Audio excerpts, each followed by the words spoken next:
పరలోకపు పరిశుద్ధ పిలుపులో పాలు పంపులు పొందటానికై క్రీస్తు రక్తంలో కడగబడి పరిశుద్ధుల సహవాసములో చేర్చబడిన పరిశుద్ధులైన మీ అందరికీ కూడా ప్రభువైన యేసు వారి శ్రేష్టమైన నామములో షలోమ్. దేవుని కృపా సమాధానాలు ప్రభు మనెల్లరకు అనుగ్రహించును గాక. ప్రియమైన దేవుని బిడ్డలారా, ప్రభువైన యేసు వారి శ్రేష్టమైన వాక్యాలు మనం నేర్చుకుంటూ యోహాను రాసినటువంటి శుభవార్తలో 9వ అధ్యాయం వరకు మనం నేర్చుకోవడానికి దేవుడు సహాయం చేశాడు. యోహాను రాసిన శుభవార్త 9వ అధ్యాయంలో ఒక పుట్టుగుడ్డి వాడిని గురించి కొన్ని విషయాలు నేర్చుకుంటూ వాడు ఏ విధంగా బాగుపడ్డాడో, ఎందుకు బాగుపడ్డాడో, వాని విశ్వాసాన్ని వాడు ఎలా కనుపరచాల్సి వచ్చిందో గతించిన వారంలో మనం నేర్చుకున్నాం. అయితే ఈ 9వ అధ్యాయంలో మనం జ్ఞాపకం చూస్తే దేవుని చేత రక్షింపబడి క్రీస్తు వారి యొక్క సన్నిధిలో దేవుని ప్రేమ చేత వెలిగింపబడి కన్నులు తెరవబడిన తర్వాత, స్వస్థపరచబడిన తర్వాత ఈ గుడ్డివాడు చాలా శ్రమల గుండా వెళ్లాల్సి వచ్చేది. ఎన్ని శ్రమలంటే యూదులందరూ కలిసి ఈ యొక్క గుడ్డివాడిని ప్రశ్నించారు, అనేక పర్యాయాలు ప్రశ్నించారు. వాళ్ళ తల్లిదండ్రులు తీసుకొచ్చి ప్రశ్నించిన తర్వాత వీడిని సమాజంలో నుంచి వెలివేశారు.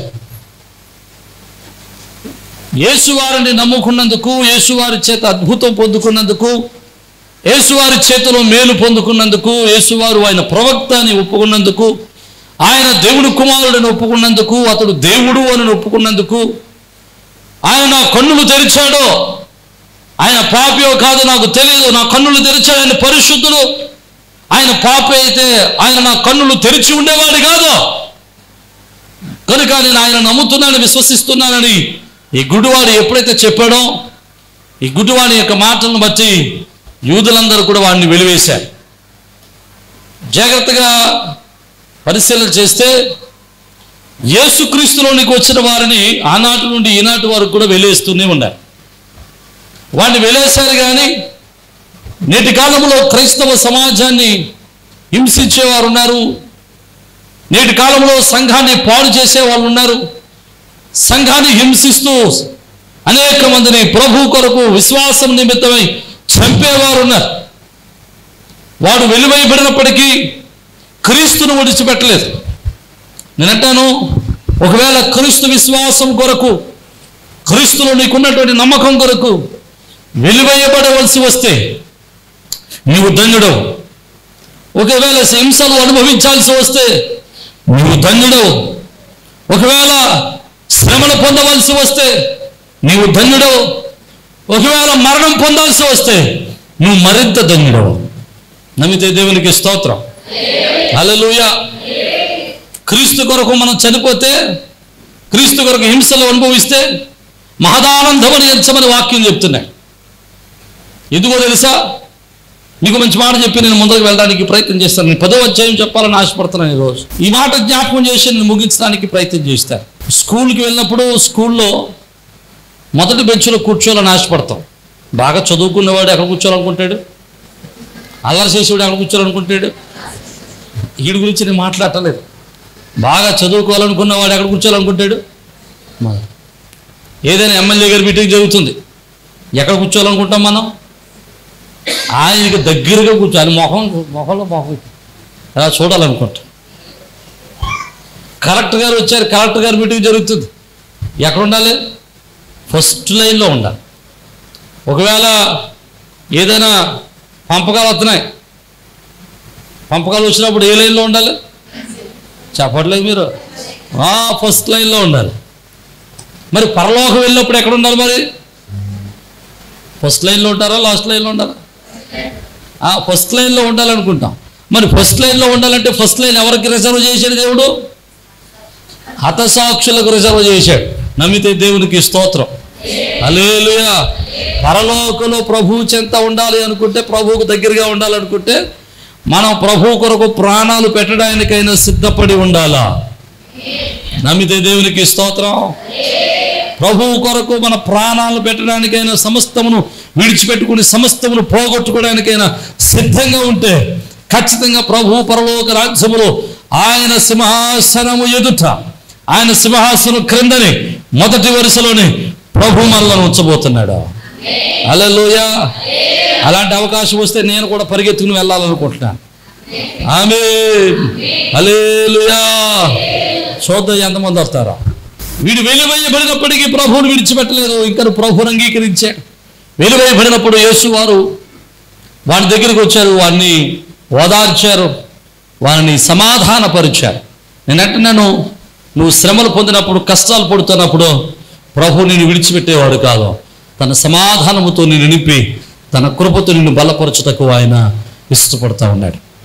చాలామంది క్రీస్తు కొరకు, క్రీస్తు విశ్వాసం కొరకు, క్రైస్తవ విశ్వాసం ఇష్టమై కుటుంబాల్లో ఇబ్బందులు పడే వాళ్ళు ఉన్నారు, శ్రమలు పొందే వాళ్ళు ఉన్నారు, నష్టాలు అనుభవించేవారు ఉన్నారు, భర్త చేతుల్లో తన్నులు తినేవారు, భర్త చేతుల్లో దెబ్బలు తినేవాళ్ళు ఉన్నారు, శ్రమలు అనుభవించే వాళ్ళు ఉన్నారు. చాలామంది అత్తమామల చేతుల్లో ఆ శ్రమలు అనుభవించే వాళ్ళు ఉన్నారు. చాలామంది క్రైస్తవ విశ్వాసం కోసం ఆ యొక్క కుటుంబాల్లో వేదన పడే వాళ్ళు ఉన్నారు. నేనంటున్నాను, నా దేవుడు మీ మొరను వినబోతున్నాడు, మీ ప్రార్థనకు సమాధానం ఇచ్చి మీ కుటుంబాన్ని మీ కొరకు మార్చబోతున్నాడు. హల్లెలూయా. ఆయన మీ యొద్ద నివాసం చేయడానికి ఇష్టపడుతున్నాడు. ఆయన మీతో ఉంటాడు, మిమ్మల్ని బలపరుస్తాడు, మీ పక్షాన అద్భుత కార్యం చేస్తాడు. ఏ రోజు మిమ్మల్ని తిట్టిన వారే ఒకరోజు మిమ్మల్ని పొగడే దినం రాబోతుంది. ఏ రోజు మిమ్మల్ని హింసించిన వారు ఒకరోజు మిమ్మల్ని నెత్తిమీదెత్తుకునే దినం రాబోతుంది. ఏ రోజు మిమ్మల్ని శోధించిన వారు ఒకరోజు మిమ్మల్ని ఘనపరిచే దినం రాబోతుంది. నమ్మిన వారి దగ్గరగా దేవునికి స్తోత్రం చెప్దాం. హల్లెలూయా. మనం 10వ అధ్యాయంలోనికి వెళ్దాం. ఈ 10వ అధ్యాయంలో ఒక అలంకారప్రాయమైనటువంటి విషయాన్ని ప్రభు మన కొరకు చెప్తున్నాడు. ఏంటి అలంకారప్రాయం అంటే, దేవునికిని దేవుని యొక్క ప్రజలకు ఉన్నటువంటి సత్యంబాన్ని మధ్యలో ఉన్నటువంటి సంబంధాన్ని దేవుడు ఒక అలంకారప్రాయంగా గుర్తు చేశాడు. బైబిల్లో ఎక్కువ శాతం అలంకారప్రాయంగా చెప్పాలనుకుంటాడు.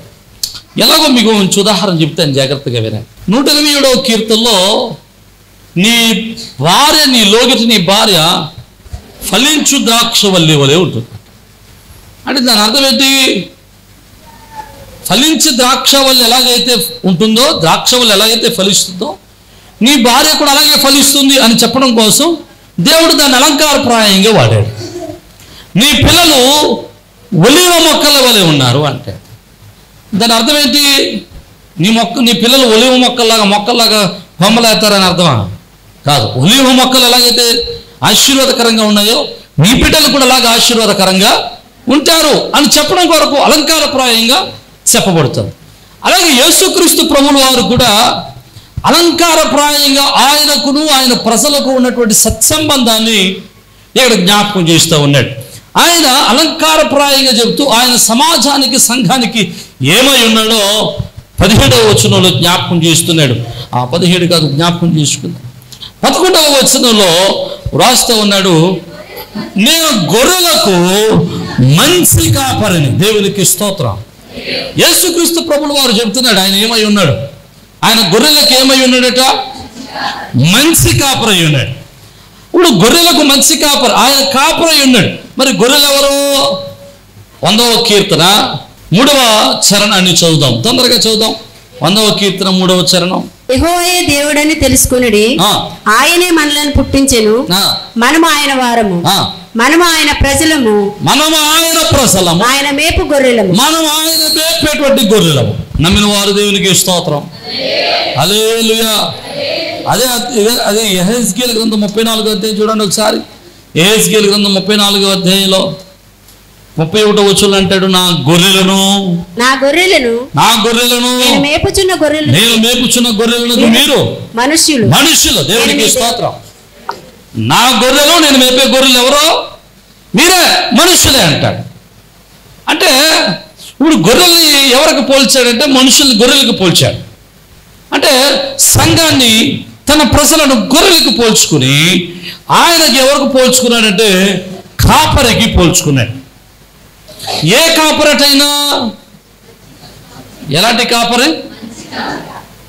అంటే కాపర్లో చెడ్డ కాపర్లు మంచి కాపర్లు ఉంటారు అన్నమాట.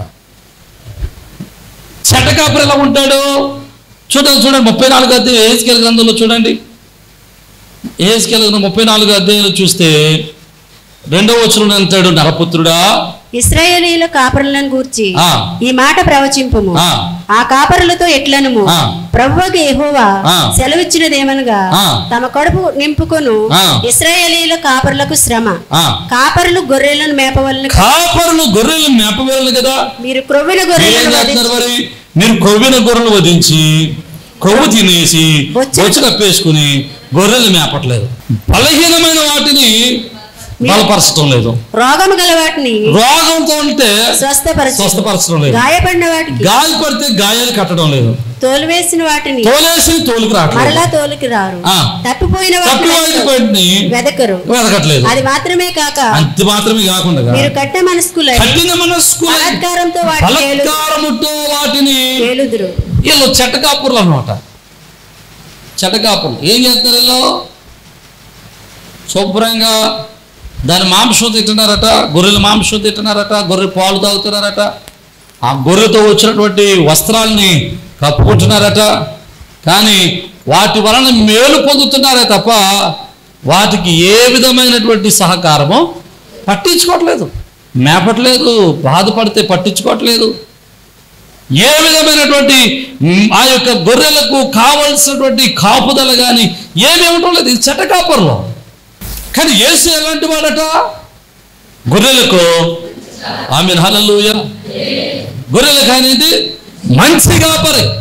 యేసుక్రీస్తు ప్రభువుల వారు మంచి కాపరి అని చెప్పుకుంటూ ఆయన ఆ 10వ అధ్యాయంలో మంచి కాపరికి ఉండేటువంటి 3 లక్షణాలు చెప్పాడు. అందులో మొదటి లక్షణాన్ని నేను జ్ఞాపకం చేసి నేను మీరైతే ముగించేస్తాను, జాగ్రత్తగా వినండి.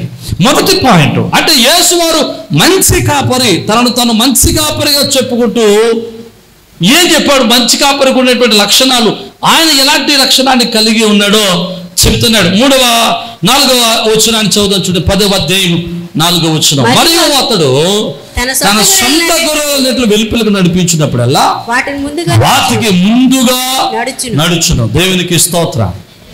మంచి కాపరటండి గొర్రెలకు ఎక్కడ నడుస్తాడు?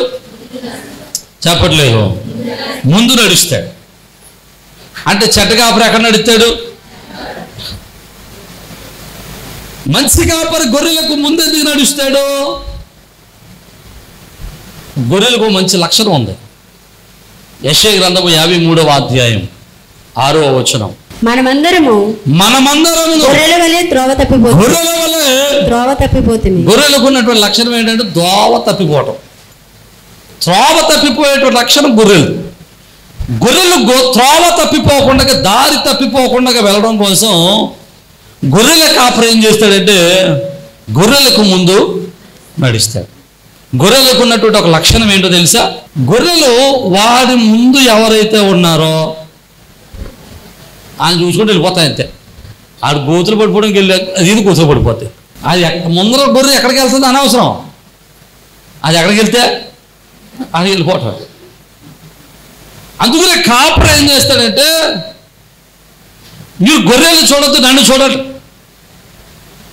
నేను మీకు మాదిరిగా ఉంటాను, నేను మీకు ముందుగా నడుస్తాను, మీరు వెళ్ళాల్సిన స్థలాన్ని నేను చూపిస్తాను, మీరు ఎక్కడ భోజనం చేయాలో, ఎక్కడ మేత వేయాలో, ఎక్కడ నీళ్లు త్రాగాలో, ఎక్కడ విశ్రాంతి తీసుకోవాలో నేను చూపిస్తాను అని చెప్పి గొర్రెలు నడవడానికి ముందు, గొర్రెలు వెళ్ళాల్సిన స్థలానికి ముందుగా, గొర్రెల కంటే ముందుగా ఎవరు వెళ్తారు?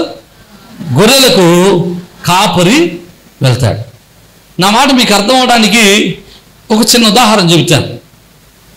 గొర్రెల కాపరి గొర్రెల కంటే ముందుగా వెళ్తాడు. అంటే గొర్రెలు వెళ్ళేటువంటి స్థలములో గొర్రెల కంటే ముందుగా ఆయన ఉంటాడు.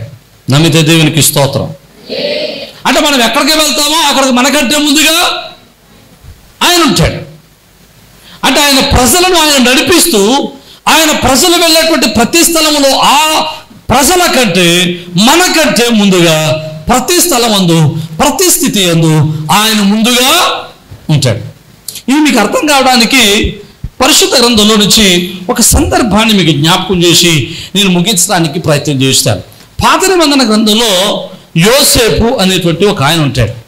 యోసేపు ఎంతమందికి తెలుసు? యోసేపు గురించి ఎవరికి తెలియకుండలేదు. అయినప్పటికీ సందర్భాన్ని బట్టి అవసరమైన మొక్కలు జ్ఞాపకం చేసుకుంటూ వెళ్తాను, జాగ్రత్తగా వినాలి. యోసేపు యాకోబుకి 11వ కొడుకు. ఈ 11వ కొడుకు అయితే పైన ఉన్నటువంటి 10 మంది కింద ఉన్నవాడు గొర్రెలు మేపుకుంటూ వాళ్ళకున్నటువంటి పశువుల సంపదలు మేపుకుంటూ ఉండేవాడు. వీళ్ళందరూ కూడా ఈ యోసేపు మీద పగ పట్టేశారు, కక్ష కట్టేశారు. ఎందుకు కక్ష కట్టారు చెప్పట్లేదు. వీడి కళ్ళగా అంటున్నాడు. ఏ కలగన్నాడు వీడు? వీని పన నిలబడుందట, వాళ్ళ అన్నదమ్ముల పనులన్నీ అతనికి సాష్టాంగ పడుతున్నాయట. ఈ కళ చెప్పగానే వీళ్ళకి కోపం వచ్చేసింది. అంటే మేమందరం వచ్చి నీకు సాష్టాంగ సంస్కారం చేస్తామా అని చెప్పి కోప్పడి వీళ్ళు ఏం చేశారంటే, నీ కళలు ఎలా నెరవేరుతాయో చూద్దాం అని చెప్పి తీసుకెళ్ళి గోతులు ఆడేశారు. ఆ గోతులు వచ్చి తీసి ఏం చేశారు? ఇష్మాయేలీలకి అమ్మేశారు. మీకు మంచి మాట చెప్తారు, నీ కళలు ఎలా నెరవేరుతాయో చూద్దాం అని చెప్పి వీళ్ళు నమ్మారు కాబట్టి వాడి కళ నెరవేరింది. అర్థమైంది నా బాధ మీకు? ఎలాగా? వాని కళలు నెరవేరకుండా చేయాలని చూస్తే వాళ్ళ కళలు నెరవేరకుండా చేయడానికి చేసిన ప్రయత్నమే వాడు కళలు నెరవేరడానికి ఉపయోగకరమైంది. అర్థమైన వాళ్ళు దేవునికి స్తోత్రం. ఒక్కొక్కసారి కొన్ని పర్యాయాలు మన జీవితాల్లో చాలామంది నువ్వు ఎలా ఎదుగుతావో చూద్దాం అని చెప్పి మనకు వ్యతిరేకంగా ఏయో చేస్తూ ఉంటారు. వాళ్ళకి తెలియని విషయం ఏంటంటే వాళ్ళు అలా చేయటమే మన అవసరాలు, మన ఆశలు పునాదులు అవుతాయి. దేవునికి స్తోత్రం. మనకు వేసే ప్రతి అడ్డంకి, మనకు వేసే ప్రతి ఆటంకం, వేసేటువంటి ప్రతి కాలకు వేసే ప్రతి బంధకం మన ఆశీర్వాదానికి పునాదులు అవుతాయి. నమ్మునోలు దేవునికి స్తోత్రం చెప్పండి. హల్లెలూయా. అంటే ఇప్పుడు యోసేపుడు ఇలా అనుకుంటున్నారు, నీ కళలు ఎలా నెరవేరుతాయో చూద్దాం అని చెప్పి అమ్మేస్తే అమ్మినోడు ఇప్పుడు ఏమై కూర్చున్నాడు? రాజై కూర్చున్నాడు. దేవునికి స్తోత్రం. కొన్ని పర్యాలు అంటాను, కొన్ని పర్యాలు దేవుడు నీకు ఇచ్చిన దర్శనం నెరవేర్చడానికి కొన్నిసార్లు దర్శనానికి వ్యతిరేక దశలో వెళ్తున్నట్టు అనిపిస్తుంది. దర్శనానికి వ్యతిరేక దశలో వెళ్తున్నట్టు ఉంటుంది. కానీ దర్శనానికి వ్యతిరేక దశలో వెళ్ళినప్పటికీ నువ్వు భయపడొద్దు. నీ మార్గాన్ని దేవుడు నీ ఆశలు నెరవేర్చడానికే తీసుకెళ్తున్నాడు. దేవునికి స్తోత్రం. కొన్నిసార్లు మన దర్శనం నెరవేరడానికి పరిస్థితులు చూడడానికి ప్రతికూలంగా ఉంటాయి. కానీ ప్రతికూలమైన పరిస్థితులే మన ఆశలు నెరవేర్చడానికి, మన ఆశయాలు నెరవేర్చబడడానికి అనుకూలంగా మార్చబడతాయి. నమ్మినోళ్ళు దేవునికి స్తోత్రం. హల్లెలూయా. నీకు వచ్చిన ఆటంకాలను బట్టి కానీ, అభ్యంతరాలను బట్టి కానీ, లేకపోతే నీకు వచ్చినటువంటి కష్టాలను బట్టి కానీ వేదన చెందొద్దు. అవి నిన్ను ఆశీర్వాదమునకే దారి తీసుకెళ్తున్నాయి, ఆశీర్వాదం వైపే తీసుకెళ్తున్నాయి. నమ్మితే దేవునికి స్తోత్రం. హల్లెలూయా. అమ్మి వేయబడిన తర్వాత పోతీఫర్ ఇంట్లోకి వెళ్ళాడు. పోతీఫర్ ఇంట్లో ఉన్నటువంటి యోసేపుకి తన నీతిని బట్టి, తన న్యాయమైనటువంటి జీవితాన్ని బట్టి మరలా ఏమొచ్చిందండి? మరలా శ్రమ వచ్చింది. నేనంటే నువ్వు పోతీఫర్ ఇంట్లో ఉంటే యోసేపు యొక్క కళ నెరవేరేది కాదు. అతను తన భక్తిని కాపాడుకున్నాడు, తన నీతిని కాపాడుకున్నాడు, తన యథార్థతను కాపాడుకున్నాడు. తన యథార్థతను బట్టి మరలా శ్రమ వచ్చినప్పుడు మరలా తీసుకెళ్ళి ఎక్కడ పడేశారు? చెరసాలలో పడేశారు. నేనంటాను అన్నదమ్ముడు అమ్మేయడం సరిపోలేదు, అంతకంటే ఇంకా భయంకరమైన శ్రమలోకి వెళ్తారు. కానీ దేవుడు నిర్ణయించిన స్థలానికి వెళ్ళలేడు. దొరికినప్పుడు ఇప్పుడు అక్కడికి వెళ్ళాడు, రాజ ఖైదీలు ఉండేటువంటి స్థలంలోకి వెళ్ళాడు. తన రాజ ఖైదీ స్థలంలో ఉన్నప్పటికీ తన యథార్థతను విడిచిపెట్టకుండా తన ప్రవర్తనను కాచుకోగలిగాడు. నమ్మిన వారు దేవునికి స్తోత్రం. హల్లెలూయా. అయ్యో నేను నీతిగా బతికాను, యథార్థంగా బ్రతికాను, పవిత్రంగా బ్రతికాను, మరి ఇలాంటి శ్రమ ఎందుకు వచ్చింది, నేను ఎందుకు బ్రతకాలి, నా యథార్థతను ఎందుకు కాపాడుకోవాలి అని తన యథార్థతను విడిచిపెట్టలేదు. చాలామంది ఇలాంటి జీవితాలు కలిగి ఉంటారు. ఒకవేళ ఎవరైనా చూసి మన యథార్థత కొంతమందికి, మన నీతి కొంతమందికి, మన పవిత్రత కొంతమందికి అపవిత్రంగా కనబడవచ్చు. అలాంటి వారు కొన్నిసార్లు మనం నిందలు వేయవచ్చు. అలాంటి నిందలు వేసినప్పుడు మనం భయపడాల్సిన అవసరము లేదు, మనం దిగులు పడాల్సిన అవసరము లేదు, మనం వేదన చెందాల్సిన అవసరము లేదు. ఎందుకో తెలుసా, నీ ప్రవర్తన కాచుకుంటే, నీ యథార్థతను కాచుకుంటే ఖచ్చితంగా నీ ఒకసారి నింద వేసిన వాడి, నిన్ను అవమానపరిచిన వాడి నిన్ను ఘనపరిచేటువంటి రోజు రాబోతుంది. నీ మీద నింద వేసిన వాడే నీ దగ్గర పనిచేసేవాడిగా దేవుడు చేయబోతున్నాడు. నమ్మితే దేవునికి స్తోత్రం చెప్పాడు. హల్లెలూయా. యోసేపు తన మీద నిందలు వేయబడినప్పటికీ తన పవిత్రతను విడిచిపెట్టలేదు, తన యొక్క యథార్థతను విడిచిపెట్టలేదు, తన నీతిని విడిచిపెట్టలేదు. తన మీద ఎన్నో నిందలు వేయబడిన తన జీవితంలో తను కలిగి ఉన్నటువంటి యథార్థమైన జీవితాన్ని జీవిస్తూనే ఉన్నాడు. నేనంటాను, దయచేసి దేవుని బిడ్డలారా, ఒకవేళ మీ మీద నిందలు వేయబడుతున్నప్పుడు, అపనిందలు వేయబడుతున్నప్పుడు, శ్రమలు వచ్చినప్పుడు మీ యథార్థతను విడిచిపెట్టకండి, మీ పవిత్రతను విడిచిపెట్టకండి, మీ నిజాయితీని విడిచిపెట్టకండి. ఎలాంటి శ్రమలు వచ్చినా, ఎలాంటి కష్టాలు వచ్చినా మీ యథార్థమైనటువంటి జీవితాన్ని కాపాడుకుంటే ఆ యథార్థమైన జీవితము, ఆ పవిత్రమైనటువంటి జీవితము ఖచ్చితంగా ఒకరోజు మీ తలను పైకెత్తి మిమ్మలను గొప్ప ఘనత పొందిన వారిగా చేయగలుగుతుంది. హల్లెలూయా. గొప్ప గనులుగా చేయబోతుంది, ఆశీర్వాదకర్తలుగా చేయబోతుంది. హల్లెలూయా, హల్లెలూయా. అతను పోతీఫరు ఇంటిలో ఉన్నప్పుడు తన యథార్థతను కాపాడుకున్నాడు. చివరికి చెరసాలలో వైపడినప్పుడు తన యథార్థతను కాపాడుకున్నాడు, తన భక్తిని కాపాడుకున్నాడు. ఇప్పుడు అక్కడి నుంచి ఎక్కడికి వెళ్ళాడు? ఇప్పుడు యోసేపు రాజు సముఖంలోకి వెలగడిగాడు. ఇప్పుడు రాజు అంటున్నాడు, రాజుతో మాట్లాడుతున్నాడు, దర్శనం కళ చెప్పాడు, కళ భావం చెప్పాడు. ఆ కళ భావం చెప్పగానే రాజు అంటున్నాడు, యోసేపు నీ అంత జ్ఞానము కలిగిన వాడు నాకు ఎక్కడో కనబడలేదు, నీ వలె దైవ జ్ఞానం కలిగిన వాడు ఎవడు లేడు, ఇలాంటి శ్రమల నుండి తప్పించగలిగిన వాడు నువ్వు అక్కడే ఉండవు, నీ జ్ఞానమే సరిపోతుంది అని చెప్పి యోసేపును రాజు తర్వాత రాజుగా చేశాడు. అంటున్నాడు, అంటున్నాడు, నేను పేరుకు మాత్రమే రాజును కానీ రాజరిక పనులన్నీ నీ ద్వారానే జరగాలి, నీవే నా తర్వాత రాజువు, నీవే ఏం చెబుతుంది, నువ్వు ఎలా చెబుతుంది, నా మాట ఇక లేదు, నేను పేరుకు మాత్రమే రాజును అని సర్వాధికారాలు యోసేపుకి ఇచ్చేశాడు. జాగ్రత్తగా వినాలి. కొన్ని సంవత్సరాల తర్వాత 7 సంవత్సరాలు మహా విస్తారమైన పంట పండింది. ఆ పంట అంతా రాజు పోగేసి గొడవల్లో దాచిపెట్టాడు. మరలా 7 సంవత్సరాలు భయంకరమైనటువంటి కరువు వచ్చింది. ఎంతటి కరువు వచ్చిందంటే ఐగుప్తులోనే కాదు, ఐగుప్తు చుట్టూ ఉన్నటువంటి దేశాలన్నిటిలోనూ మహాకరువు వచ్చింది. ఆ కరువు ఎక్కడి వరకు వచ్చేసిందంటే కొన్ని వందల మైళ్ళ దూరం ఉన్నటువంటి యోసేపు గారి తండ్రులు ఉన్నటువంటి కానా అనేటువంటి ఊరిలో కూడా వచ్చేసింది. అంటే కానాలో కూడా కరువు వచ్చేసింది. ఈ కానాలో కరువు రాగానే కానాలో ఉన్నటువంటి యాకోబు మాట్లాడుతున్నాడు. ఏమన్నా తెలుసా, అయ్యా ఇవో ఫలానా చోట ఆ యొక్క ఇశ్రాయేలు ఐగుప్తు దేశంలో చక్కని ఆహారం ఉందట, వెళ్ళి మీరు అక్కడికి వెళ్ళి భోజనం పట్టరండి, అక్కడికి వెళ్ళి చక్కని ఆహారం పట్టరండి అని ఆ యొక్క యాకోబు తన అన్నదమ్ముల తన యొక్క కుమారులను పంపించాడు. జాగ్రత్తగా వినాలి. అక్కడికి వచ్చిన తర్వాత ఈ అన్నదమ్ములు అందరూ వచ్చారు. ఎక్కడికి వచ్చారు? ఇప్పుడు ఐగుప్తుకు వచ్చారు. ఐగుప్తులు ఎవరున్నారు? యోసేపు ఉన్నాడు. యోసేపు ఐగుప్తు చూడగానే, తన అన్నగారులు చూడగానే అన్నగారులు యోసేపు గుర్తుపెట్టగలిగాడు, కానీ అన్నగారులు యోసేపును గుర్తుపట్టలేకపోయాడు. వాళ్ళందరూ వచ్చి సాష్టాంగ పడగాను ఇప్పుడు ఎవరు గుర్తు వస్తున్నారు? యోసేపుకి ఏం గుర్తు వస్తుంది? ఎప్పుడు కలా, ఎన్ని సంవత్సరాల కలా?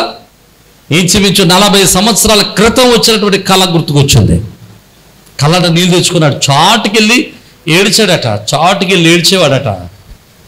ఒక 4-5 పర్యాయాలు అన్నగారులకి తను ప్రత్యక్షపరుచుకోలేదు. కానీ తర్వాత యోసేపు అంటున్నాడట, అన్నలో నేను యోసేపును, మీరు అమ్మేసినటువంటి యోసేపును, మీరు చెప్పాలనుకున్నటువంటి యోసేపును అనగానే వీళ్ళ గుండెల్లో రాయి పడిపోయింది. ఎందుకు రాయి? అప్పుడు మనం అందరం కలిపింది చంపేశాం, చంపేయాలనుకున్నాం, గోతులో పడేశాం. ఇప్పుడు ఐగుప్తు అంతటి మీద వీడే రాజు, అధికారం కలిగినోడు.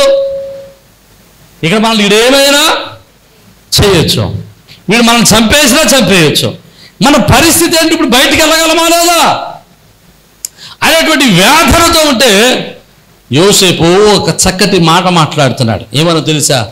అన్నలారా, భయపడకండి, ఈరోజు ఈ దినం వస్తుందని ముందే ఎరిగినటువంటి దేవుడు మీకంటే ముందుగా నన్ను ఇక్కడికి పంపించాడు. దేవునికి స్తోత్రం చెప్పండి. హల్లెలూయా. నన్ను ఈ మాట చెప్పినప్పుడు మీకు అర్థమవుతుందో లేదో తెలియదు నాకు, మీకు అర్థమయ్యేటట్టు చెప్పగలను లేదు నాకు తెలియదు, కానీ నా మాట మీకు అర్థమవుతుంది.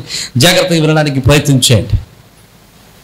40 సంవత్సరాలకు పూర్వం యోసేపు నమ్మకపోతే 40 సంవత్సరాల తర్వాత ఆ ఇంటికి భోజనము లేదు. నన్ను మాట చెప్పినామంట. 40 సంవత్సరాలకు పూర్వం 40 సంవత్సరాల తర్వాత ఏం జరుగుద్దో దేవుడు ఎరిగినవాడు గనుక ఆ 40 సంవత్సరాల తర్వాత వచ్చేటువంటి కరువు నుండి కుటుంబాన్ని తప్పించడానికి అబ్రహాముకి ఇచ్చినటువంటి వాగ్దానం నెరవేర్చడం కోసం వీళ్ళకంటే ముందుగా దేవుడు అక్కడికి యోసేపును నమ్మితే దేవునికి స్తోత్రం చెప్పాలి. హల్లెలూయా. నేనంటాను వాక్యం ద్వారా మాట్లాడే మాట ఏమిటి తెలుసా? నీ భవిష్యత్తు ఎలా ఉంటుందో నీకు తెలియదు, నీ జీవిత విధానం ఎలా ఉంటుందో నీకు తెలియదు. ఈ రోజు ఒకలాగా ఉండొచ్చు, రేపు ఏలాగా ఉండొచ్చు, ఎల్లుండి ఎక్కువలాగా ఉండొచ్చు. కానీ నీ భవిష్యత్తును గడిచిపోయిన దినాలుగా చూడగలిగిన వాడు మన దేవుడు. నీవు భవిష్యత్తులోకి వెళ్ళక మునిపే, నీవు భవిష్యత్తులోనికి రాక మునిపే, నీ జీవితంలో శ్రమలు నువ్వు పొందక మునిపే ఆయన నీకంటే ముందుగా నడుస్తూ ఉన్నాడు. నువ్వు వెళ్ళవలసిన ప్రతి స్థలమునకు నీకంటే ముందుగా ఆయన వెళ్తున్నాడు. నువ్వు రావాల్సిన ప్రతి స్థలమునకు ప్రతి సమయానికంటే ముందులో ఆయన ఉంటున్నాడు. నేను మంచి మాట చెబుతాను, జాగ్రత్తగా వినండి. చాలామందికి భవిష్యత్తును గురించినటువంటి భయాలు ఉంటాయి. అయ్యో, నా భవిష్యత్తు ఎలా ఉంటుందో, నా పిల్లల భవిష్యత్తు ఎలా ఉంటుందో, నా జీవితం ఎలా ఉంటుందో. కానీ నేనంటున్నాను, భవిష్యత్తుకి నువ్వు వెళ్ళక మునిపే మనం నమ్ముకున్న దేవుడు మన కాపరి అక్కడికి వెళ్ళిపోయాడు. మనం వెళ్ళక మునిపే మనం వెళ్ళాల్సిన స్థలంలో మన దేవుడు ఉన్నాడు. మనం నడవాల్సిన స్థలంలో మనం నడవక మునిపే మన దేవుడు నడిచి వెళ్తున్నాడు. అర్థమైతే దేవునికి స్తోత్రం. హల్లెలూయా. ఆయన మనకంటే ముందుగా నడుస్తున్నాడు. ఆయన మన ముందు నడుస్తున్నాడు. ఆయన మన ముందు ప్రయాణం చేస్తున్నాడు. ఆయన నడిచిన స్థలాల్లోనే మనం నడుస్తూ ఉన్నాం. నమ్మిన వారు దేవునికి స్తోత్రం చెప్పాడు. హల్లెలూయా. అందుకనే దావీదు భక్తుడు 23వ కీర్తన అంటాడు, ఆయన నన్ను పచ్చిక గల చోట పొరండ చేయుచున్నాడు, శాంతి గల జనముల యొద్ద నడిపించుచున్నాడు. గాఢాంధకారపు లోయలలో నేను సంచరించినను, ఏ అపాయమునకు నేను భయపడను, ఎందుకంటే యెహోవా నాకు కాపరిగా ఉన్నాడు. దేవునికి స్తోత్రం. యెహోవా కాపరిగా ఉంటే ఎక్కడ నడాలో ఆయన చూపిస్తాడు, ఎక్కడ పొరండుకోవాలో అక్కడ చూపిస్తాడు, ఎక్కడ ఉండాలో ఎక్కడ నీళ్లు తాగాలో ఆయన చూపిస్తాడు. గాఢాంధకారపు లోయల్లో మనం సంచరించిన ఏ అపాయం మనలను ఏమీ చేయలేదు. కారణం ఏంటి తెలుసా? ఆ గాఢాంధకారంలో కూడా ఆయన మనకు ముందుగానే ఉన్నాడు. మన ఒంటరిగా లేము, మన ముందు ఆయన నడుస్తున్నాడు. నమ్మిన వారు దేవునికి స్తోత్రం చెప్పాలా? హల్లెలూయా. అందుకనే దేవునికి వాక్యంలో యెషయా గ్రంథంలో 42వ అధ్యాయం, యెషయా గ్రంథం 42వ అధ్యాయం 16వ వచనం, మరొకరు 42:16 ఎరుగని మార్గమున గుడ్డి వారిని తీసుకుని వచ్చేదను. ఎలాగమా? వారెరుగని మార్గమును గుడ్డి వారిని తీసుకొస్తారు. వారెరుగని త్రోవలలో నడిపింతును. వారిని నడిపిస్తారు. వారి ఎదుట చీకటిని వెలుగుగాను, వంకర త్రోవలను చక్కగాను చేయుదును. దేవునికి స్తోత్రం. హల్లెలూయా. ఇక అంటున్నాడు, వారి ఎదుట చీకటిని వెలుగుగా చేస్తాను, వారు ఎరిగిన మార్గములను నడిపిస్తాను, వారి ఎదుట ఉన్నటువంటి వంకర త్రోవలను నేను చక్కగా చేస్తాను. 45వ అధ్యాయం 2వ వచనం అంటాడు చూడండి, నేను నీకు ముందుగా పోవచ్చు, నేను నీకు ముందుగా పోవచ్చు, మెట్టగానున్న స్థలములను సరళము చేయుదును. ఇత్తడి తలుపులను పలగొడతాను, ఇనుప గడియలను విరవగొట్టేదను. దేవునికి స్తోత్రం. ఆయన మన ముందుగా వెళ్ళి ఏం చేస్తాడు తెలుసా? మనకు తెలియని మార్గాల్లో ఆయన మనకు దారిని సరళము చేస్తాడు. ఆమేన్. మనం ఎక్కడికి వెళ్ళాలో ఆ మార్గాన్ని ఆయన ముందుగానే ఏం చేస్తాడు? ఆమేన్. హల్లెలూయా. నాకు తెలిసిన ఒక ఆయన తన కుమార్తెకి పెళ్లి చేయాలనుకున్నాడు. పెళ్లి చేయాలనుకుంటే ప్రార్థన చేస్తే ఆయన అన్నాడు, అయ్యా నాకు పరిస్థితి అంత అగమ్య గోచరంగా కనబడతా ఉందండి అని. నేను అన్నాను, నువ్వు ఇప్పుడు వచ్చావు, ఇప్పుడు నువ్వు పెళ్లి చేస్తున్నావు, కానీ నువ్వు ఈ స్థితికి రాక మునిపే దేవుడు నీ కొరకు ఇక్కడ కావలసిన వాటన్నిటినీ సమకూర్చేశాడు. నువ్వు ధైర్యంగా ఉండు అన్నాను. అయ్యగారు నిజమంటారా? విశ్వసించు, ధైర్యంగా ఉండు. ప్రార్థన చేశాం. మహాద్భుతం ఏంటో తెలుసా? పిల్లి కూడా బెచ్చమెత్తరోడు, పిల్లి కూడా తన చెయ్యిని, కాకి కూడా తన చేతికి, కాకి కూడా తన చేతిని విరపనోడు. ఈయన అడిగితే 3 లక్షలు అప్పిచ్చాడు. అంతేకాదు, ఆ అప్పు తీర్చుకోవడానికి ఈయన ఎప్పుడో తన ఉద్యోగం చేసినప్పుడు వేసాడంటే, ఏదో కొంత డబ్బులు దాచాడంట. ఆ డబ్బులు ఈ పెళ్ళి ఇప్పుడు నెలకు వస్తాయంట. నన్ను దేవుడు ఆల్రెడీ ప్రిపేర్. ఆమేన్. హల్లెలూయా. దేవుడు మనకంటే ముందుగా నడుస్తూ ఉన్నాడు. దేవుడు నీకంటే ముందుగా నడుస్తున్నాడు. నీకెదురయ్యే ప్రతి పరిస్థితిని ఆయన స్వాధీనపరుచుకుంటున్నాడు. నీకెదురయ్యే ప్రతి కష్టాన్ని ఆయన స్వాధీనపరుచుకుంటున్నాడు. నీకెదురైతే ప్రతి కష్టములో ఆయన నీకు తోడుగా ఉండడానికి సిద్ధంగా ఉన్నాడు. నమ్మిన వారు దేవునికి స్తోత్రం చెబుదాం. హల్లెలూయా. నీకెదురుగా పెద్ద ఎత్తైన పర్వతం కనబడవచ్చు, కానీ వాక్యులు ఏమన్నాడు తెలుసా? ఆ ఎత్తైన పర్వతాన్ని ఆయన చదునుగా భూమిగా మార్చబోతున్నాడు. హల్లెలూయా, హల్లెలూయా. కానీ నీకు లోక సువార్తలు చూస్తే, లోక సువార్తలు అంటాడు 3వ అధ్యాయం 5వ వచనం అంటాడు, ప్రతి పల్లమును ఆయన చదును చేయబోతున్నాడు. నువ్వు చూస్తున్నప్పుడు నీ జీవితంలో ఎన్నో లోయలు కనబడవచ్చు, కానీ నువ్వు లోయ దగ్గరికి వెళ్ళేసరికి నీ లోయను ఆయన చదును భూమిగా మార్చబోతున్నాడు. నమ్మితే దేవునికి స్తోత్రం చెప్పాలా? అంటే నువ్వు ఏ స్థలంలోనికి వెళ్ళబోతున్నావో, నువ్వు వెళ్ళే ప్రతి స్థలంలోనికి, అలాగే నువ్వు వెళ్ళేటువంటి ప్రతి కాలంలోనికి, నువ్వు జీవించే ప్రతి జీవితంలోనికి ఆయన నీకంటే ముందుగా వెళ్ళి ఆయన నీకున్న ప్రతి విధమైన ప్రతి పరిస్థితిని ఆయన చక్కబరిచి నీవు చక్కగా నడుచుటకు కావలసిన స్థితిని ఆయన ఏర్పాటు చేస్తున్నాడు. నమ్మిన వారు దేవునికి స్తోత్రం చెప్పాలా? హల్లెలూయా. నీకు మంచి మాట చెప్పి నేను ముగిస్తానికి ప్రయత్నం చేస్తాను. ఒక మంచి మాట చెప్పి నేను ముగిస్తాను.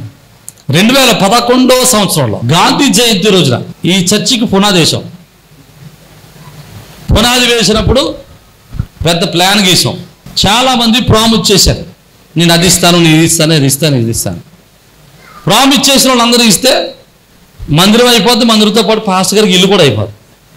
కానీ అనేక కారణాల వల్ల వాళ్ళు ఎవరు ఇవ్వలేకపోయారు. సరే, మందిరం పునాది వేసిన తర్వాత ఆ పునాది మీద అప్పుడప్పుడు గోల కట్టుకుంటూ వచ్చాం. గోల కట్టుకుంటూ వచ్చి స్లాబ్ వేయాలి. స్లాబ్ వేయడానికి నా దగ్గర డబ్బులు లేవు. ఒకేసారి 4 లక్షలు కావాలి, ఎవడతా డబ్బులు లేవు. చాలామంది అన్నారు, నీ వల్ల అవదు నీ మందిరం కట్టడం, నువ్వు కట్టలేవు. ఎందుకంటే నిజంగా నా వల్ల అయితే అవదు, నువ్వు శక్తిహీనుడు. ఒక పని చేయి, ఆ మందిరంలో సగం స్థలం ఉంది కదా, ఖాళీ స్థలం, ఆ స్థలం అమ్మేస్తే వస్తాయి డబ్బులు, ఆ డబ్బులు ఎట్టి స్లాబ్ వేసుకో అన్నాడు ఒకడు. ఇంకొకడు అన్నాడు, ఓ సగం ఏం చేస్తామంటే రేకేసేయి, ఓ సగం అలా ఉండిచ్చేయి అన్నాడు. ఇంకొకడు అన్నాడు, నేను తాటకి ఇస్తాను, మొత్తం తాటకి వేసేసుకో అన్నాడు ఒకడు. నేనన్నాను, నా ప్రభు సమస్తాన్ని సమకూడి జరిగించేవాడు. దేవునికి స్తోత్రం. నేను భయపడ్ను, వెయిట్ చేయను. మహాద్భుతం ఏంటో తెలుసా? 2011లో మందిరం స్టార్ట్ చేసినప్పుడు నాకు పరిచయం లేదు. 2015లో నాకు పరిచయమైనటువంటి తిమ్మి గారు మన దగ్గరకు వచ్చాడు. అపోస్తలుడు తిమ్మి గారు వచ్చారు. తిమ్మి గారు ఇక్కడికి వచ్చాడు. ఆయన 2011లో నేను మందిరం స్టార్ట్ చేసినప్పుడు నాకు పరిచయం లేదు. 2015లో నాకు పరిచయం అయ్యా. 2015లో ఆయన వచ్చారు, 2016లో స్లాబ్ వేయడానికి ఆయన డబ్బులు ఇచ్చాడు. నమ్మితే దేవునికి స్తోత్రం. హల్లెలూయా. మిగతా పనులన్నీ మనం చేసుకున్నాం. స్లాబ్ వేయడానికి మాత్రం డబ్బులు వాళ్ళు ఇచ్చారు. ఒకేసారి 4 లక్షల వాళ్ళు డబ్బులు ఇస్తే స్లాబ్ వేయగలిగాం. నమ్మిన వారు దేవునికి స్తోత్రం చెప్పాడు. హల్లెలూయా. మళ్ళీ ప్లాస్టిక్లో ఇది మనయే. ప్లాస్టిక్ మళ్ళీ నేనేమంటున్నానంటే, పత్తకొండలో నేను పని మొదలెట్టినప్పుడు స్లాబ్ వేయడానికి నాకు జ్ఞానం లేవు, నా దగ్గర డబ్బులు లేవు. కానీ స్లాబ్ వేయాల్సిన సమయానికి డబ్బులు ఎక్కడి నుంచి తేవాలో నాకంటే ముందుగా దేవుడు వచ్చి సమస్తాన్ని సమకూడి జరిగించాడు. ఆమేన్. హల్లెలూయా. నాకు ఎత్తుగా ఉన్నటువంటి పర్వతాన్ని ఆయన చదును భూమిగా మార్చేశాడు. పల్లంగా ఉన్న ప్రతి భూమిని ఆయన నాకు చదునుగా మార్చేశాడు. నమ్మిన వారు దేవునికి స్తోత్రం చెప్పాలా? హల్లెలూయా. హల్లెలూయా. జాగ్రత్తగా వినాలి, జాగ్రత్తగా వినాలి. నీవు వెళ్ళే ప్రతి స్థలములో, ప్రతి పరిస్థితిలో నీకంటే ముందుగా నా యేసయ్య ఉన్నాడు. నువ్వు ఎదుర్కొన్న ప్రతి కష్టంలో నీకంటే ముందుగా మన యేసయ్య ఉన్నాడు. నువ్వు చీకటిగా కనబడుతూ ఉండవచ్చు నీ భవిష్యత్తు, కానీ ఆ చీకటిని ఆయన దీపముగా, వెలుగుగా మార్చబోతున్నాడు. నా దీపమును వెలిగించువాడు నా చీకటిని వెలుగుగా చేయును. నా దీపమును వెలిగించువాడు వెలుగుగా చేయును. జలరాశుల నుండి బలమైన చేతితో, జలరాశుల నుండి బలమైన చేతితో వెలుపల చేర్చిన బలమైన దేవుడు, వెలుపల చేర్చిన బలమైన దేవుడు యెహోవా నా బలమా. యథార్థమైనది నీ మార్గం, పరిపూర్ణమైనది నీ మార్గం యెహోవా. దేవునికి స్తోత్రం. ప్రియమైన దేవుని బిడ్డలా జ్ఞాపకం చేసుకుందాం. మనం వెళ్ళే ప్రతి పరిస్థితిలో మనకంటే ముందుగా మన దేవుడు ఉన్నాడు. చివరికి మాట చెప్పి నేను ముగిస్తాను. నువ్వు ఇదే విషయంలో భయపడాల్సిన అవసరము లేదు. నీ భవిష్యత్తు గురించి దిగులు పడాల్సిన అవసరము లేదు. నీ బిడ్డల గురించి దిగులు పడాల్సిన అవసరము లేదు. నీకు ఉన్నటువంటి వివాహ కార్యక్రమాల గురించి నువ్వు దిగులు పడాల్సిన అవసరము లేదు. నీ చదువు కోసం నువ్వు దిగులు పడాల్సిన అవసరం లేదు. ఉద్యోగం కోసం దిగులు పడక్కర్లేదు. నీ భవిష్యత్తుకు దేని గురించి అయినా సరే నువ్వు దిగులు పడద్దు. నా యేసయ్య నీకంటే ముందుగా నడుస్తున్నాడు. నిన్ను నడిపించేవాడు నా యేసయ్య. నిన్ను నడిపించేవాడు మంచి కాపరే. హల్లెలూయా. ఆయన ఏమాత్రం కూడా విడిచిపెట్టే దేవుడు. నమ్మిన వారు దేవునికి స్తోత్రం చెప్తాం. హల్లెలూయా. ఇక రెండవది, ఆయన ఆయన మంచి కాపరిగా ఉన్నప్పుడు, మంచి కాపరికి ఉండేటువంటి మొదటి లక్షణం ఏంటంటే, ఆయన తన గుంపుకు లేకపోతే తన మందకు ముందు నడుస్తాడు. రెండవది, ఆయన తన గుంపుకు తన మందకు ఆయన ద్వారముగా ఉంటాడు. చూడండి 10వ అధ్యాయము 8వ వచనంలో, గొర్రెలు పోవు ద్వారమును నేనే.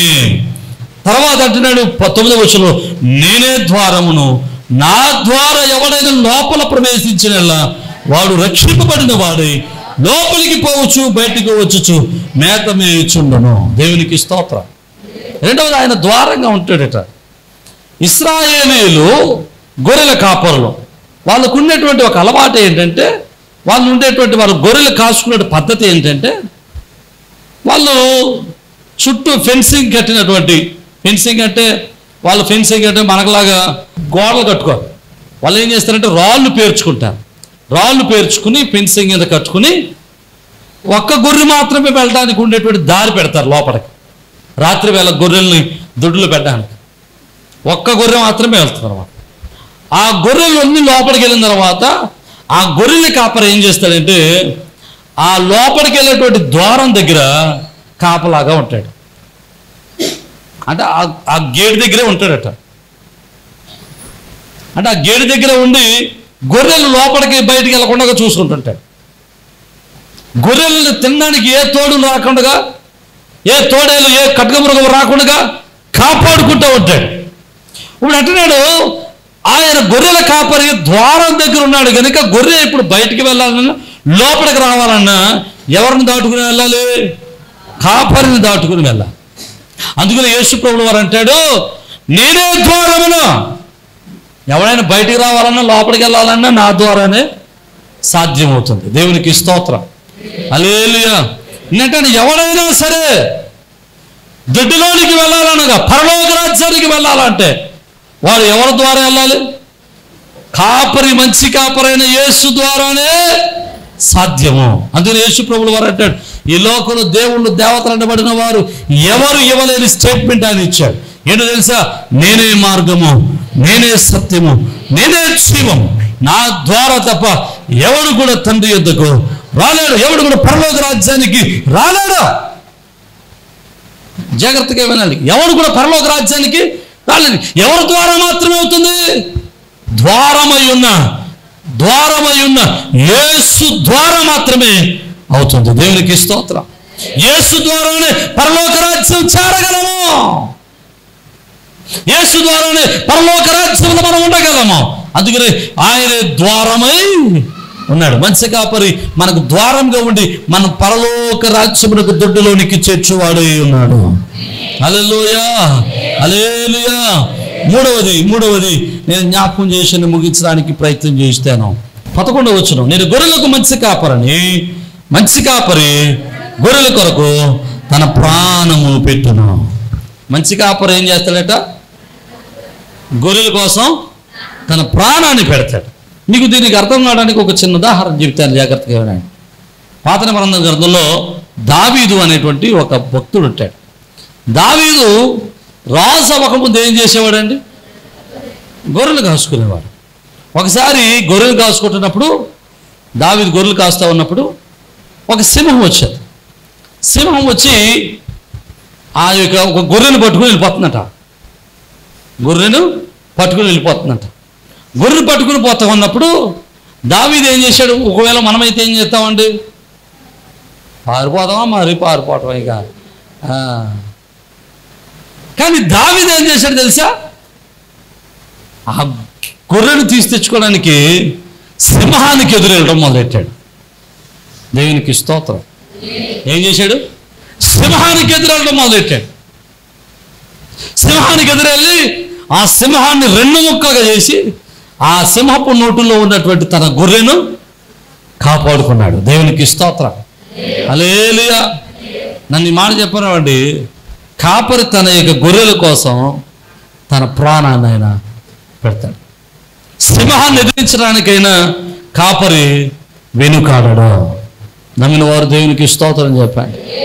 ఈరోజు సంఘాన్ని కాస్తున్నటువంటి కాపరులు మామూలు విషయం ఏం కాదండి. కాపరులుగా సంఘాన్ని కాయడానికి, ఒక సేవకుడు సంఘాన్ని కాయడం అంటే మామూలు విషయం ఏం కాదు. ఒక దైవజనుడు అన్నాడు, దేశాన్ని ఆయన పరిపాలించి వచ్చేవి కానీ సంఘాన్ని మాత్రం కాయలేమన్నాడు.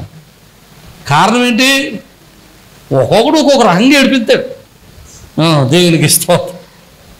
సేవకుని ఒక్కొక్కడు ఒక్కొక్క రకంగా ఎవడికి దొరికినట్టు వాడు ఏడిపించుకుంటూనే ఉంటాడు. సేవకుని వీడు కోపడకూడదు, వీడికి పౌరోసం, రోసం, సేగు, ఈ నెత్తురు ఏమి ఉండకూడదు. ఉంటే ఏమవుతుంది?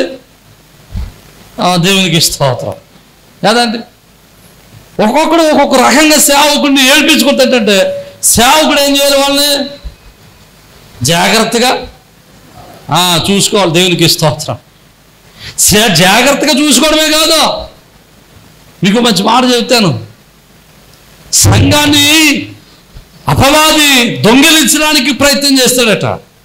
ఎవరిని మృగుదురా అని గర్జించు సింహం వల్లే అపవాది తిరుగుతూ ఉంటాడట. అపవాది గర్జించు సింహం వల్ల తిరుగుతూ ఎవరిని మిగిదామో చూస్తూ ఉంటాడట. వీడు ఎవరిని మిగిదామో అని చూస్తుంటే కాపరి ఏం చేస్తుంటాడు తెలుసా?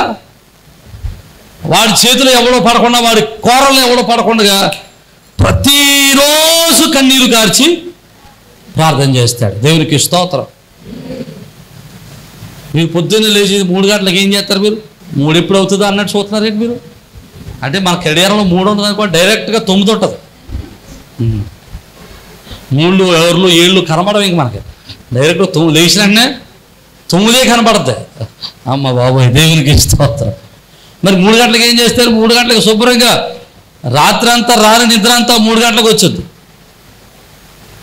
మీరు 3 గంటలకు శుభ్రంగా నిద్రపోతుంటే మీకోసం మీ సేవకుడు ఏం చేస్తాడు తెలుసా? మోకరించి కన్నీరు కార్చి ప్రార్థన చేస్తాడు. నమ్మితే దేవునికి స్తోత్రం. మీరు సుఖంగా ఉంటున్నారంటే, దీవెనకరంగా ఉంటున్నారంటే, ఆశీర్వాదకరంగా ఉంటున్నారంటే దాని అర్థం ఏంటో తెలుసా? మీ భక్తి వలన కాదు.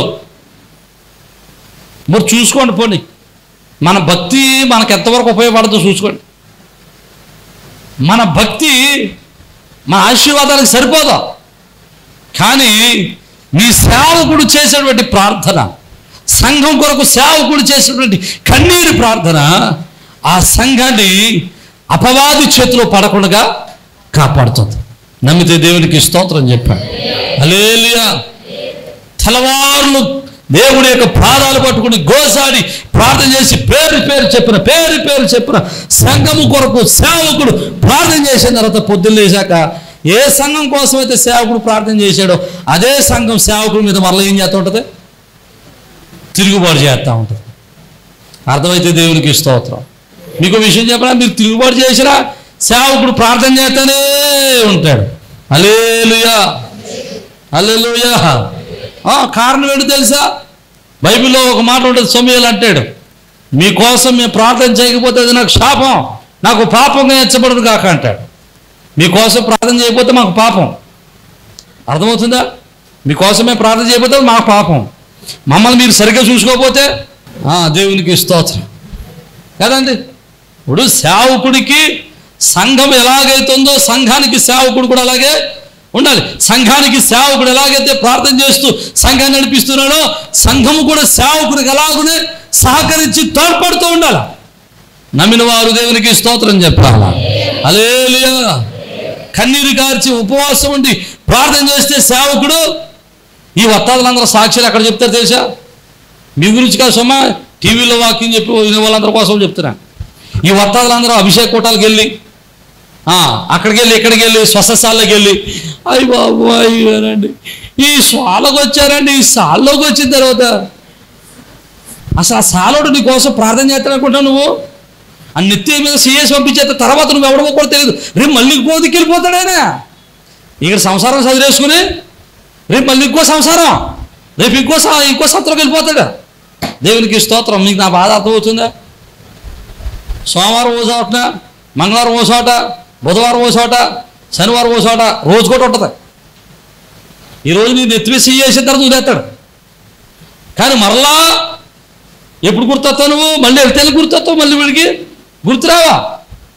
అప్పుడు కూడా నెత్తిమీద చేస్తాడు. కానీ ఎప్పుడూ కూడా ఏ రోజు కూడా నువ్వు కనబడినా కనబడకపోయినా, చూసినా చూడకపోయినా, కానుకలు ఇచ్చినా ఇవ్వకపోయినా నీకోసం దినమంతా కన్నీరు కార్చి ప్రార్థన చేసేవాడు ఎవడు? నీ సేవకుడు. నువ్వెక్కడ సాక్ష్యం చెప్తావు? నిజం కదా? సాళ్ళ ప్రార్థన వల్ల నీ బ్రతుకులు మారవా? నీ సేవకుడు నీ కోసం చేసే ప్రార్థన వల్ల నీ బ్రతుకులు మారతాయి. హల్లెలూయా. నీ సేవకుడు ప్రతిరోజు పేరు పెట్టి కన్నీరు కార్చి ప్రార్థన చేస్తాడు. అపవాది చేతులు నువ్వు పడిపోకుండా ఉండడం కోసం, దురాత్మ చేతులు నువ్వు పడిపోకుండా ఉండడం కోసం, అపవాది నిన్ను మింగేయకుండా ఉండటం కోసం, శోధకుడు నిన్ను శోధించకుండా ఉండటం కోసం నీ సేవకుడి కోసం ప్రార్థన చేస్తూ ఉంటాడు. వాడికి నువ్వు ఎవరిలో కూడా తెలియదు, నీ మొహం కూడా తెలియదు. ఇక్కడ ఉన్న వాళ్ళందరూ పోగేసి వెళ్ళిపోతావు. ప్రార్థన మాత్రం తీసుకురావు. అమ్మ ఆదివారం ప్రార్థన వస్తావా అని అడగవు, శుక్రవారం ప్రార్థన వస్తావా అని అడగవు. సెకండ్ సార్ట్ వచ్చేది వస్తావా, ఆటో ఎత్తిస్తాను వస్తావా నిజం. అక్కడికి వెళ్ళొచ్చు కదా ఒకసారి. మీకోసమే చెప్పట్లేదు, చాలా మంది సూత్రాలు దేవునికి స్తోత్రం చెప్పాడు. హల్లెలూయా. ప్రతి సంఘం కొరకు, ప్రతి విశ్వాస కోసం చెప్తున్నాను నేను. నువ్వు దొడ్డులో ఉండవలసిన గొర్రెవు దొడ్డులో ఉండు. దొడ్డులోంచి బయటికి వెళ్ళావా, బయట అపవాది తోడేలు చూస్తూ ఉంది. నమ్మినోడు దేవునికి స్తోత్రం చెప్పాలి. హల్లెలూయా.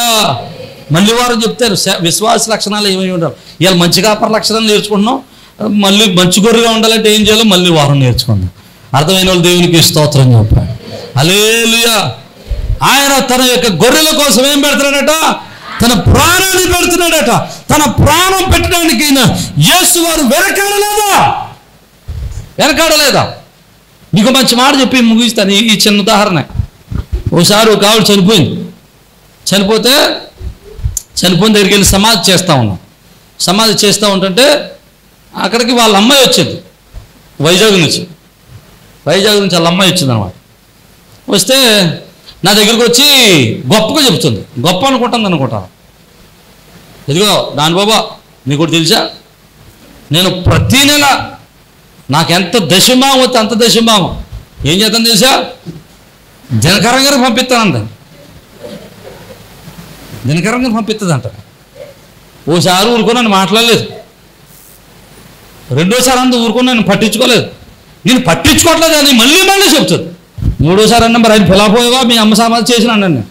మరి మీ అమ్మ సమాధి ఎవరు చేస్తాడో నీ దశమాధి పిల్లండి, ఆయన ఆయన వస్తాడంటే. మరి ఎవడొస్తాడు మరి నీకు సమాధి చేయడానికి?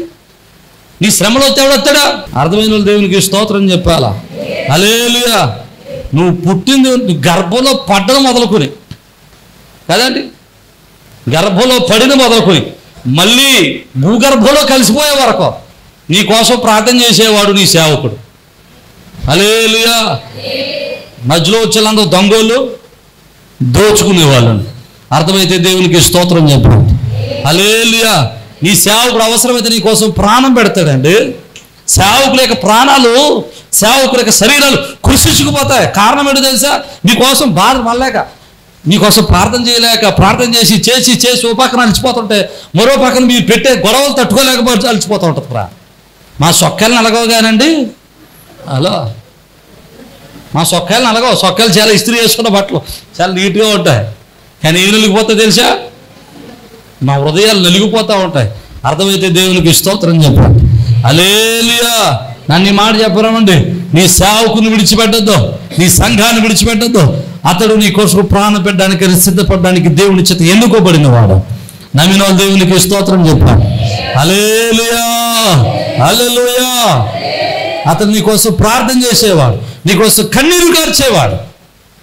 అంటున్నాడు యేసు వారు మంచి కాపరిగా ఉండి తన సంఘం కొరకు ఏం చేశాడు? ప్రాణం పెట్టాడు. ప్రాణం పెట్టడమే కాదు, మరణమును గెలిచి తిరిగి లేచాడు. మనందరికీ పునరుజ్జీవాన్నిచ్చి, జీవపు శక్తినిచ్చి తన ఆత్మచేత నడిపించాడు. నమ్మిన వారు దేవునికి స్తోత్రం చెప్పాడు. హల్లెలూయా.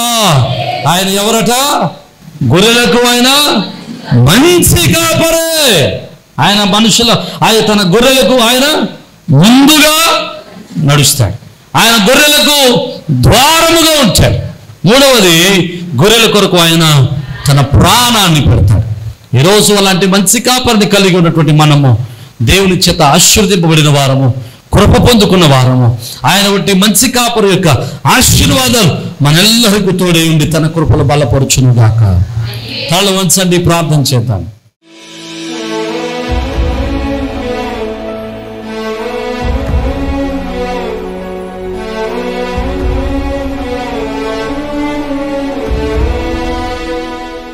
పరిశుద్ధుడు, కృప కలిగిన తండ్రి, జీవం కలిగిన ప్రభా, సర్వాంతర్యామి, సర్వ సృష్టికర్త, ఘనుడా నీకే స్తోత్రాలు.